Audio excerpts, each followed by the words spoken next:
The Innovators Network.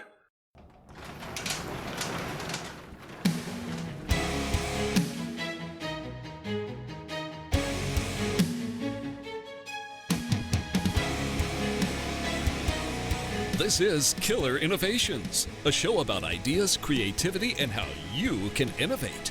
Welcome to the Innovators Garage, where you learn to create your next game-changing killer innovation.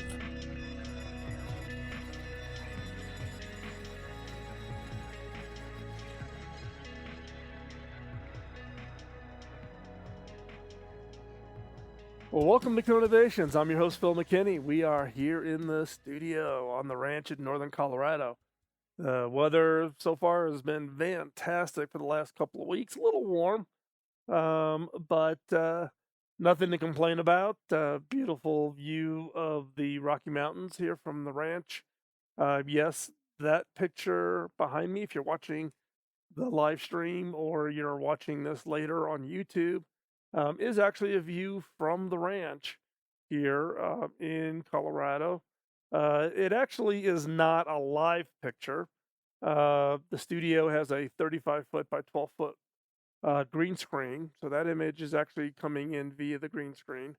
Mainly because I don't shoot the image out through the glass windows because when it's sunsetting, it's very hard to shoot. So, but I do want to share with you kind of the view from the lovely northern Colorado. We are up near Rocky Mountain National Park, and it has been, like I said, the weather has been great. We're in the heat of the summer now, but having a great summer so far. Hope you're having a great summer, and hope you're staying safe.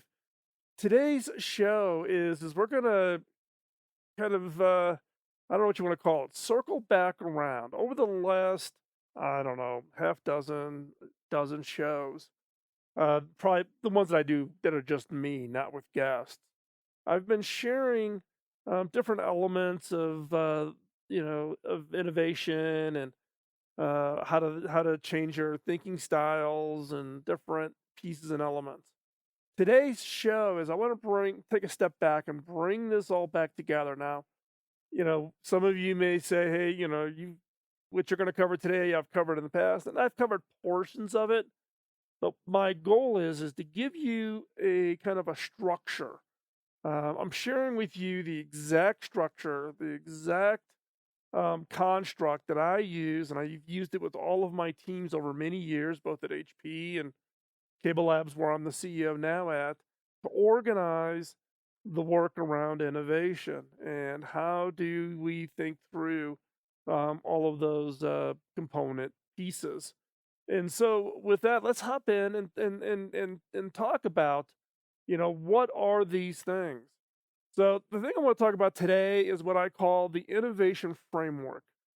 You need to have a framework. Now, framework is really, think of it as a scalable platform. It's really the components that you have to really be able to empower your organization, empower your team to be highly successful when it comes to innovation. You've got to have a certain set of these components. If you don't have them, then you're just basically, fooling yourselves. It's just not going to work. Now, what's the difference between a framework and an innovation process? So again, the framework is it can be a construct that's common across multiple organizations, that all organizations adopt or all organizations understand that they need to have these components together. What you build on top of your framework is your process, the process that you're using to actually do each of the individual elements, right? Now, I'm not a big process guy, and there's a lot of innovation consultants out there that will tell you, oh, follow my magic 10-step process, and you will solve all your innovation process. We've run into large organizations, small organizations, government agencies that have paid millions and millions of dollars out to consultants to, quote, define their process. And they come in with these big notebooks or big training programs that go on for multiple years. And the end result is they don't work. Why? Because while the framework can be generic. You need to have these elements to make an innovation framework. The processes that you put on top of them have to be tailored to you. They don't work. I've had in the past organizations, and in fact, if you want to read about it, there's a whole chapter in my book about what happened with Kroger. Kroger tried to pick up the process that I used at HP. They asked if they could. I said yes. The process that I deployed at HP. There's case studies. You can go to Stanford Business School, Harvard Business School teaches the processes that I created at HP as part of their MBA case study program. If you pick that up and try to apply it, you are not going to be successful. They have to be tailored to you. You just can't take a generic process and apply it because you have different needs, you have different culture, you have different language, you've got different resource structures. You have to take all that into account to create create your process. I'm not talking about process today. What I want to talk about today is the framework. What are those elements? So, what are the elements needed in an innovation framework? What are those elements that you need to have? So, let me ask you a question. What elements do you think need to be in an innovation framework? Think about it. What elements? Come on. I'll wait. What are they? Okay. I know some of you out there yelled out brainstorming, right? Brainstorming needs to be one of the elements.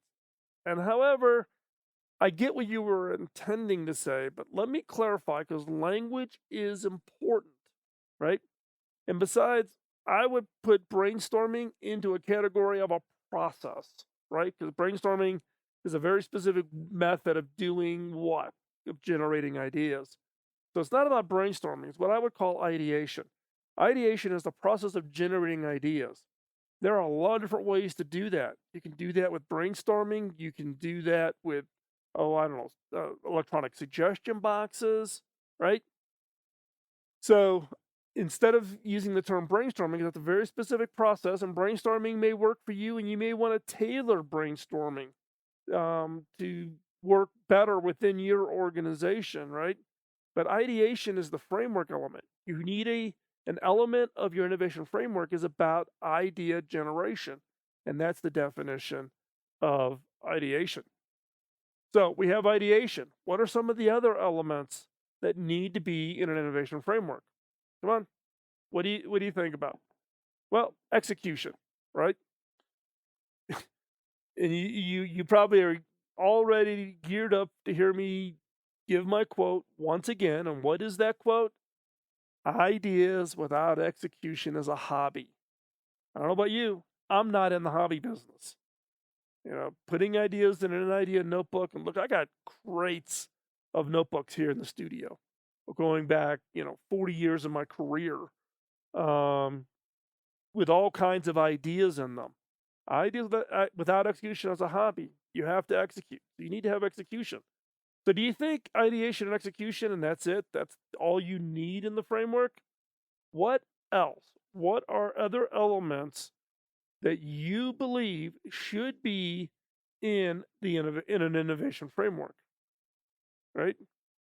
Now, there's lots of different things that you may be thinking about, but I've got two questions I really want to challenge you to think about and really for you to try to answer. So the first one is okay, if I'm going to create an innovation framework, where do I look for ideas? What element should I be putting into the framework, and where do you look for your ideas?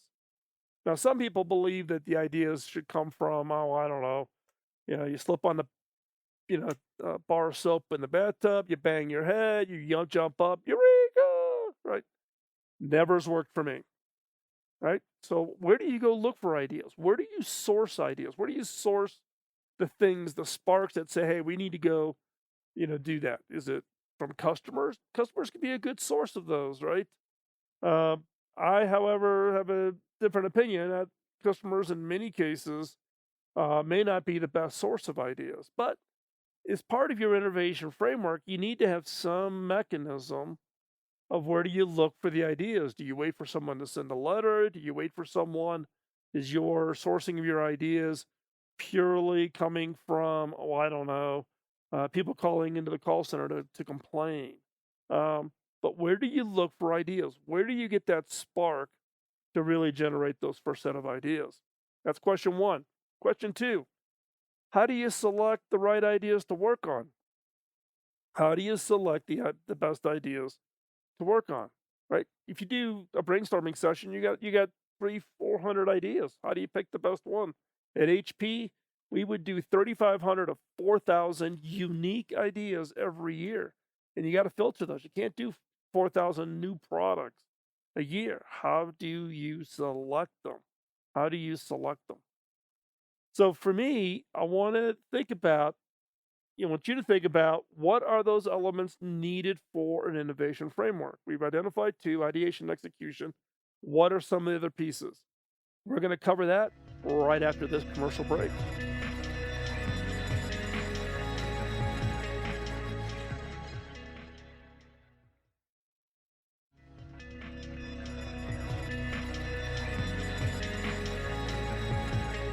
Well, welcome back to Q Innovations. Before we jump back into the content, one thing I wanted to make you aware of: all of the content that we cover in today's show, and actually content that we've covered where I've used slides or I've shared diagrams on the live stream, or you're seeing this on the YouTube video.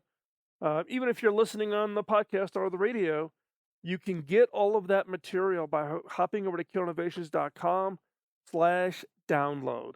Killerinnovations.com/download, or just go over to killerinnovations.com, go up to the top menu, you'll see the download, hit it, put in your email address, and everything we've covered on this show, and including materials that have been in shows in the past. You can get all of that at one shot. You can download it, give us your email address, we'll send it to you, we'll give you the links, you can download all of that content that you would want. So hop on over to that and check that out. So again, innovation framework. Remember, the innovation framework is a scalable platform created to harness the creative talents of your team. It is about giving your team a framework, a structure to think about innovation. Your processes are going to be unique, but the framework gives you and your team a mental model and a language.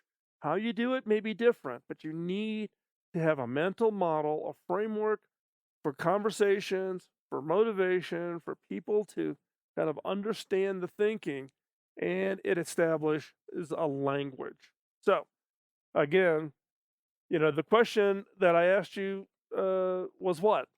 What are the required elements needed in an innovation framework? So, we're actually going to walk through the 4 required elements needed in an innovation framework. These are the 4 that are required, right? If you don't have these, you're fooling yourself. You don't have an effective innovation approach. Now, again, all the processes and steps are different, but you have to have these 4 elements. So, what's the first element? First element I refer to is focus. Focus. Focus defines and researches the opportunity or problem area that you're going to focus and point the team at. This is where you're going to point your efforts, right? So there's 2 steps that you have to do as part of focus. One, you have to investigate a focus area, right? You have to define kind of, the area that is of challenge or of interest. You're not quite sure if there's a problem in it yet, but you got to define the area, right? So what I do every year with my teams is I actually create a list of 4 to 6 areas of focus, things that we want to be working on. These could be things about the future transitions of technologies or new technology areas that we think could be interesting. It could be changing demographics. It could be changing political landscape with regulators if I'm in a regulated industry, but you have to define kind of the focus areas, because that then kind of points your entire organization and say, these are the priority areas that we want to think about. Now you have to define the problem. What's the problem or the opportunities in each of those areas? And you go through a process just like you would do any others where you're generating ideas. So let's just use brainstorming as an example. You would brainstorm to identify the problems. And I talk about that in a previous show on problem statements. So if you haven't seen that show, go back, listen to that show. That's about defining the problem statement, which is part of focus. So once you've kind of investigated the area, your next challenge is create a problem statement. And a problem statement is something that you word in such a way that that drives people to create the solution. Problem statements are hard. Opportunity statements are hard. Real quick, what's the difference between a problem statement and an opportunity statement? A problem statement is defining it such that there's somebody or something that has a problem and you're trying to solve it. An opportunity statement is like a problem statement, but it's more of a you're trying to solve an unmet need or you're trying to create something totally new. The customer doesn't identify the problem, but you think it's a future opportunity. So that's the difference. Once you've identified the problem or opportunity statement, that is the deliverable, the output of the focus element of your innovation framework is the problem statement. And for instance, the poster child for problem statement is the John F. Kennedy problem statement for putting the man on the moon. When JFK kind of challenged the citizens of the United States and really the citizens of the world with a BHAG or a challenge statement to put a man on the moon, what was that statement? Well, the statement said, before the end of the decade, we will put a man on the moon and return them home safely. 19 words. That's all that's in that statement is 19 words. 19 words that resulted in hundreds of thousands of people and billions of dollars to successfully put Neil Armstrong and Buzz Aldrin on the moon and bring them home safely. But do you think that was just whipped out in 30 seconds before you ran a brainstorming session? No. Creating well-crafted, well-worded, clear problem statements aligned an entire country and aligned the world around this goal. You can do the same, but you have to spend the time. Most innovation frameworks do not have this focus area. It is absolutely critical.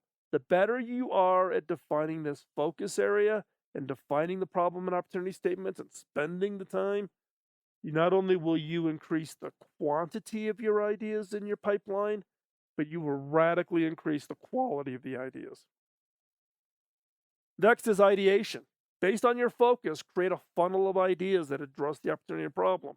This is where you're going to generate, your ideas. Step one is both individual and team ideation. However you want to do it, brainstorming, suggestion box, customer surveys, whatever it is. What I have found is when you do both individual and team and you combine them, you actually increase the quantity of your ideas by about 30%. Step two of ideation is grouping the ideas. Take all those ideas, whether you do it on Post-it notes, you use Jamboard, if you've watched my previous show on how to do virtual brainstorming, given the COVID-19 experience, go check that out. But you group them, you bring them together, you find those overlaps, and so you can create these groups or chunks. But this is where you're generating the ideas that go into your funnel. However, whatever process you want to use, this is where you're going to generate that funnel. And the key here is you want to capture and create a funnel of every one of those ideas. Nothing gets thrown away. You keep it all. You keep it because you may recycle back through and take advantage of that. So we've talked about two of those elements for the framework. Don't go anywhere. We'll be right back.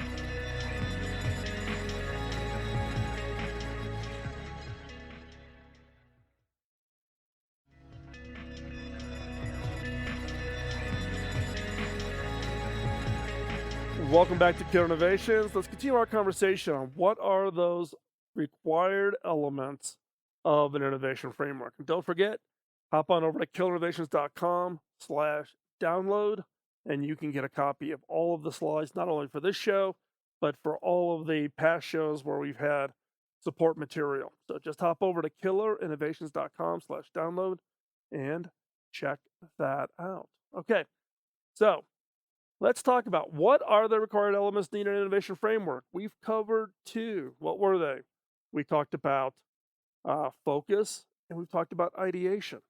So what are other elements that are required elements needed for an innovation framework? Well, the next one we're going to talk about is ranking. This is the one element that I have found that 99% of all the innovation frameworks that are out there do not include. They do not include ranking. So the driver for ranking is we use a ranking approach to identify the best ideas. And it's based on some criteria. It's not based on because it's a pet project of some executive or whatever. Now, think about it. Think about the last time, I don't know, you did a brainstorming session, right? So you get 10 of your best and brightest people, you put them into the room, and let's just say, every one of them comes up with 20 post-it notes with one idea per post-it note. You got 200 ideas. What's the best idea?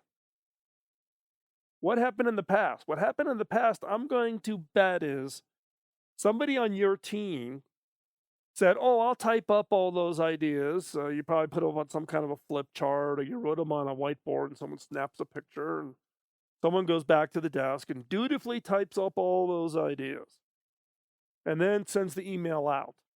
What happened? Be honest. What happened? Nothing. Nada. Why? Because no one knows. What do you do with 200 ideas? Right? I may have my pet project. You may have your pet project. 200 ideas, totally unmanageable. What I'm talking about here is creating a process, creating a criteria to identify not just okay ideas or kind of these are the okay ideas, these are the, no, what you want is you want a ranked list so that you can take the top 2 or 3 ideas, right? So not, out of 200 ideas, the top 10% are 20. Those are still 20 ideas. Those are still too many. You need to get down to 2 or 3 ideas. So how do you get down to that? You use wisdom of the crowd. Leverage the people that you have. So in the previous section, we talked about ideation and about grouping. In the grouping process, at least in my workshops, people share kind of a little bit of background, why they wrote this idea out, why they think it's good. So now your entire team now has heard that and kind of has a perspective, right? Now you need to rank, and you need to trust the team. So we do, or the way I teach it is we teach a 2-stage ranking process. The first is what we call wow or dot ranking. Wow meaning like, holy Toledo, I think this is a really great idea. And the way we do it is we give everybody 5 dots. And these are those little sticky dots, right? So you're given 5 dots, I'm given 5 dots, so-and-so's given 5 dots. Then everybody walks up to this list of all these ideas. They're typically on post-it notes or on a screen if you're using something like a Jamboard tool or something like that. And you can put all of your 5 dots on one idea, or you can spread your dots around. So everybody's voting with the dots. When everybody's done, you just simply count up the dots, and you kind of identify maybe the top 5 or top 10 ideas. So that's kind of a first kind of pre-sorting of trying to get the 200 ideas down to something that's reasonable. Then you have your criteria ranking. Now, criteria vary by organization. Criteria that I used at HP as an example was 5 questions. And each question scored on a 0 to 5. So the top score I could give an idea was 25 points. First question, will this change the customer's experience? Second question, will this change the competitive positioning of the company or the product in the marketplace? Third question was, will this change the economics of the industry? If I can't answer yes to one of those three, then why am I even thinking about doing this? It's not, doesn't even bubble up to should it even be considered. So if I can answer a strong yes to one of those three, then the next two questions. One is do I have a contribution to make? Now at HP, 47,000 engineers, $4 billion of R&D spend, 350, 400 researchers in HP labs. Lots of resources to do on a project. Could go into oil exploration. No expertise to contribute. Does this fit with your capabilities? Score that 0 to 5. And then the last question is will there be enough economic return on this? Will this generate sufficient margin to contribute to the success of the overall business? Not looking for a spreadsheet. This is purely gut. Score that 0 to 5. I score all the, let's say, 10 ideas. Everybody else on the team scores 10 ideas. You total them up and you rank them. What you will find is the top 2 to 3% of the ideas are at the top of the list. Happens every time. Trust me, this works. You get the top 2 to 3% of the ideas, there's a gap in the score, and then there's the rest of the ideas. So now you've got down to, that 2, 3, 4 ideas that are really highly scored and that everybody's excited about. The real benefit here is the team that did the ideation should be the same team that does the ranking. And in fact, I will tell you to do the ranking in the exact same session. Don't let people walk away, go away, do it, do it by email, whatever. Do it in the room. Do it in the process. So now you've got this ranked list of ideas. And now when people leave the room, it's not like, hey, yeah, we did a good session. We came up with 200 ideas. People leave the room energized. They're like, holy smokes, we've got 3 just killer ideas that this thing is just going to transform us. No way we can't lose. We're really excited about this. And now you're off to getting leadership to back the idea, right? So ranking, absolutely critical. Has to be an element. However you want to do your ranking, but you need to come up with a ranking approach. And then the fourth element that's needed in an innovation framework, and that is execution. You have to drive execution. Ideas without execution is a hobby, and I'm not in the hobby business, right? Now, execution is very specific to an organization. Do you have a methodology for change management, for rolling out new products or new services? Do you have supply chain and manufacturing facilities, right? You have to tailor this very, very specifically to your organization. But there's 2 steps that really need to happen. One is you need to have a test and experimentation. How do you do something quick and dirty and get it out in front of people to validate that the problem exists, that the solution you're thinking about solves the problem, and that whoever is going to transfer time, money, or whatever to get access to your idea, do they find it valuable enough? Is the value that you're going to receive more than what it's going to take for you to deliver that capability? Right? So you got to test. You have to have some form of experimentation. And you have to have an experimentation culture. You have to be willing and have methodologies to do lots of experiments and do them very quickly and get that feedback and then see what happens. And then the second element is you have to launch. You got to get an MVP, minimal viable product. You don't wait until you get the perfect product. What does a minimal viable product look like in getting that into customers' hands? So it's not a kludge, it's real product, it's real capabilities, but it's just the core set of capabilities and features that you can then go in and test and validate. So you have to do the experimentation. You got to be willing to throw things out that aren't working. You got to tweak the experiment, use the feedback, loop that very, very quickly, and then you got to launch. You got to do something. You got to get in the marketplace. You got to generate revenue. So execution, absolutely important, but you got to break it down into these 2 steps or activities. Now, how you do it, the actual processes you use, again, are very, very specific to your organization. Do not try to come in with an innovation execution model, because the innovation antibodies inside your organization will come out in droves. And again, this is where Kroger ran into some challenges when they just tried to pick up the HP process and drop it in. And then I spent a lot of time in Cincinnati with that team, and we tweaked it, and they came up with something, and they were the ones that really taught me how to adapt it so it works within their model, and it turned into being a great success. Don't go anywhere. We got more to cover. We'll be right back.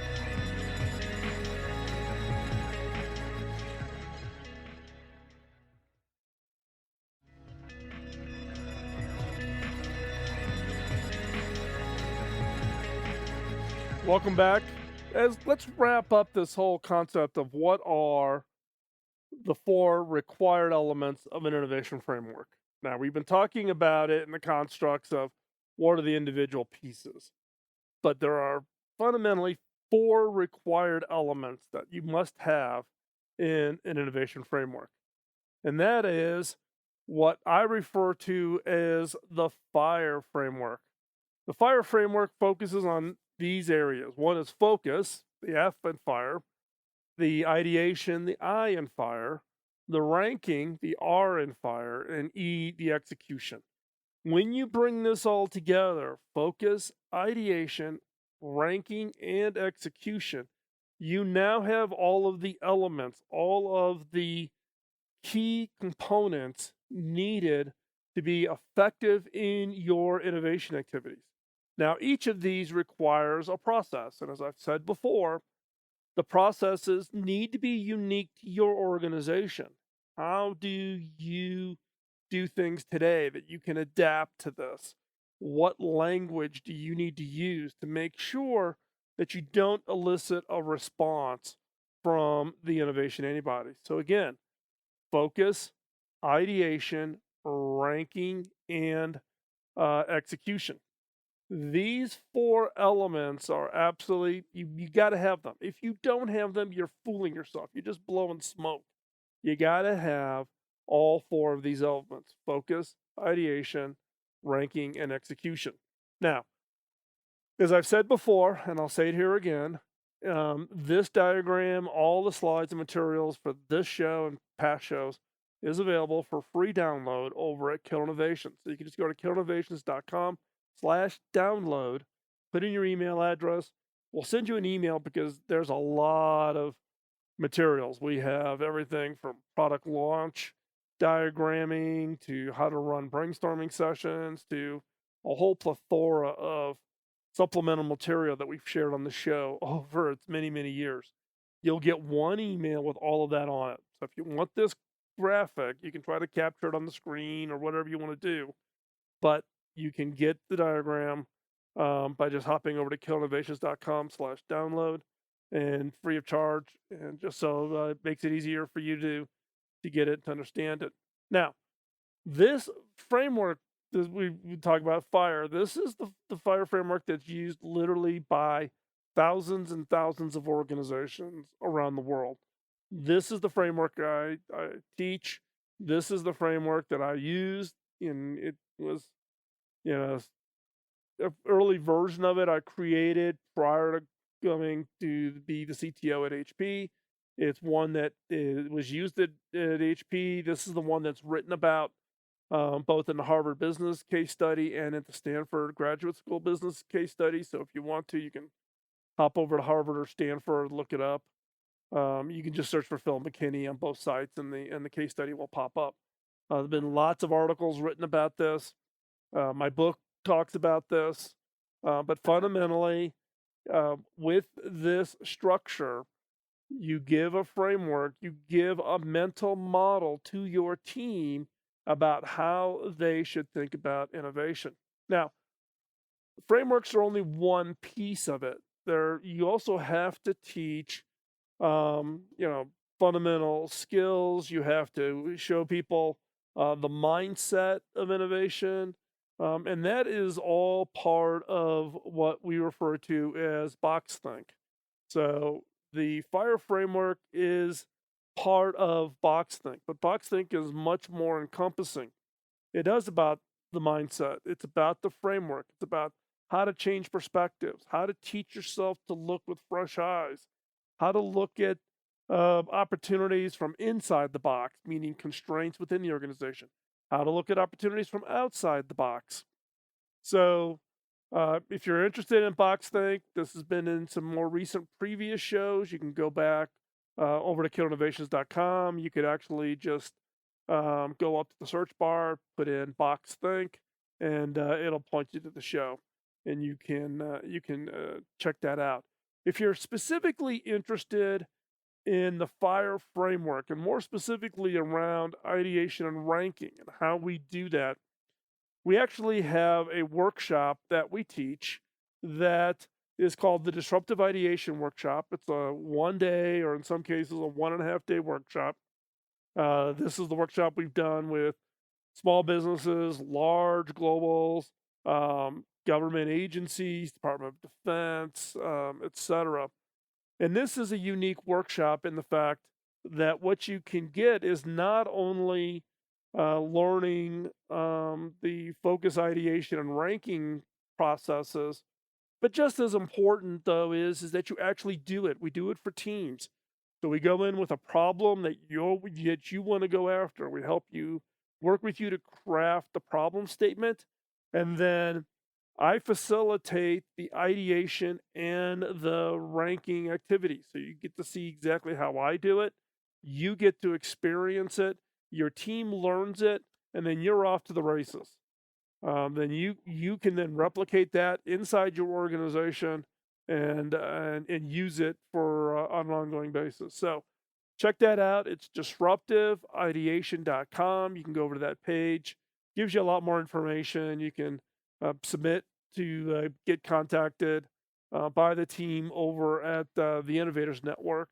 And either I'll teach it or one of the other people over at the Innovators Network. The Innovators Network is made up of either current or former heads of innovation at very well-known organizations on a global basis. So it's a network of innovators, not a network of consultants. This is a network of innovation leaders, people who've sat in the chair, who actually have done this. And you want to take advantage of those kinds of skills. If you're interested in staying connected, just text the word innovation to 44222. Again, text the word innovation to 44222. That's if you're in the US. Otherwise, you can drop us an email at innovation@killerinnovations.com. That will put you on the list of people within the family. You'll get the weekly newsletter, which is highlights latest thinking and activities and strategies around innovation. You can also drop me an email, phil@killerinnovations.com. Don't forget, hop on over to the blog, which is philmckinney.com, and check out what I'm latest writings over there. With that, bye-bye.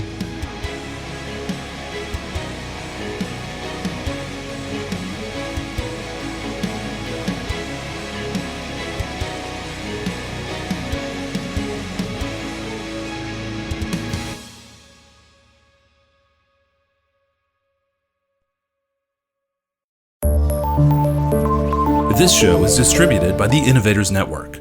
For more information and other great shows and content, visit theinnovators.network.